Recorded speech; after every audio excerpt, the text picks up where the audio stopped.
Man has sinned. Man is at odds with God, and God is at odds with men. If you don't believe that, you don't believe historical Christianity. But then he goes on. Verse 24, speaking about the Christian being justified.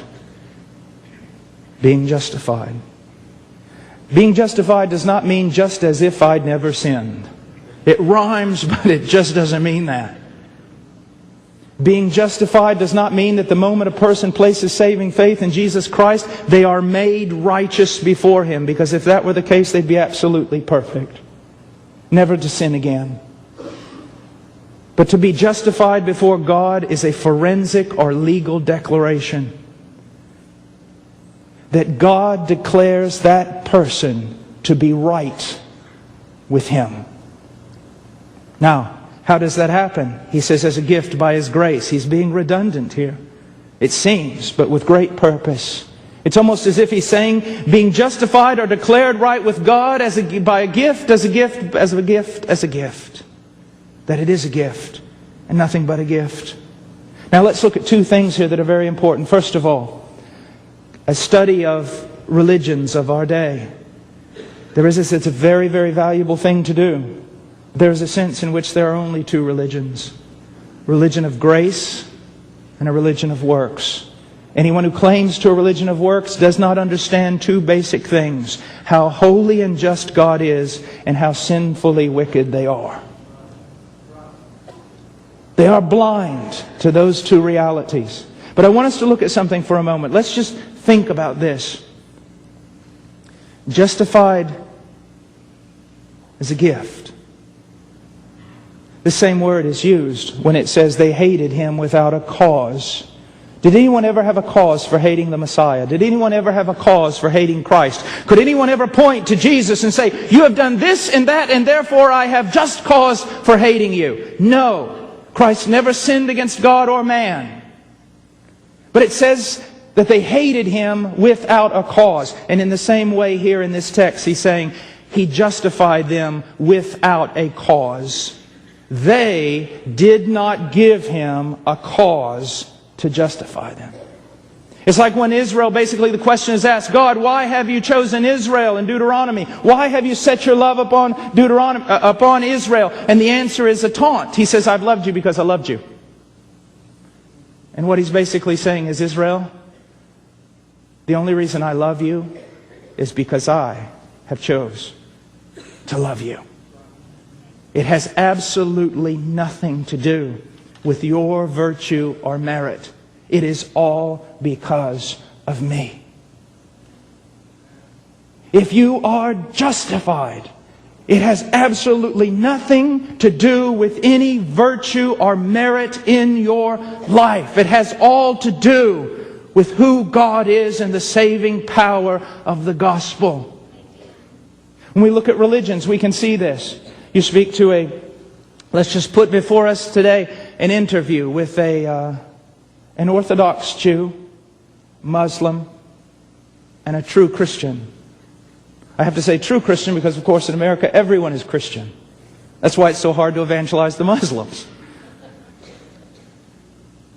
But you ask the Orthodox Jew, if you died right now, where would you go? He may say paradise or the way of the righteous. Abraham's bosom. Why? I love the law of God. I honor the law of God. The law of God has central place in my home. I am a righteous man. And the reporter says, well, okay, I understand that. And the reporter goes to the Muslim. If you died right now, where would you go? I would go to paradise. Why? I love the Quran. I have made the pilgrimages, the daily prayers, the giving of alms. I am a righteous man. Okay? Come to the Christian. Sir, if you died right now, where would you go? To heaven. Why? In sin I was conceived, and in sin did my mother bring me forth. I have broken every law that God has ever given. I deserve the... And the reporter stops him and says, sir, you're a paradox to me. I don't understand.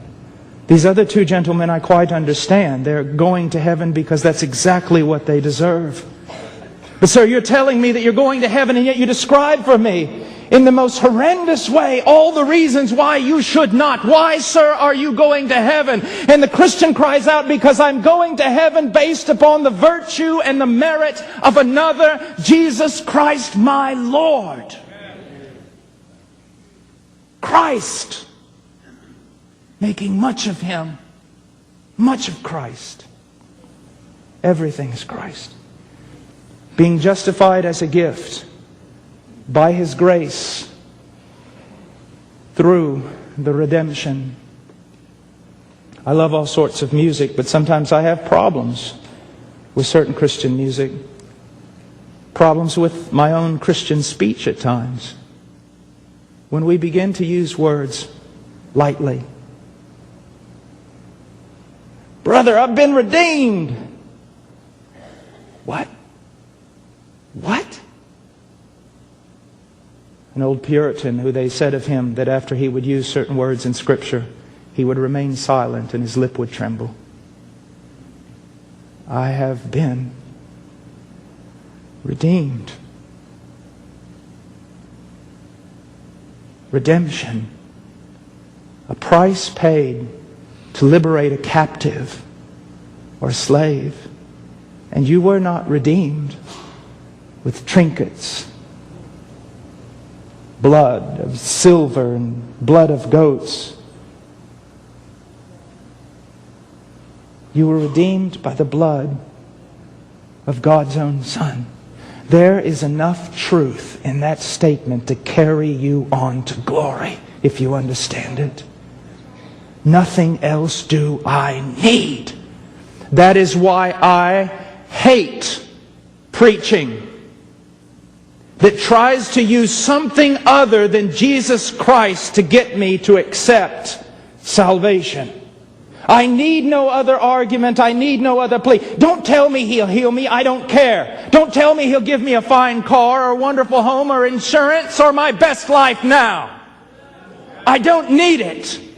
Tell me one thing. Did He shed His own blood for my soul? Then don't cheapen the call.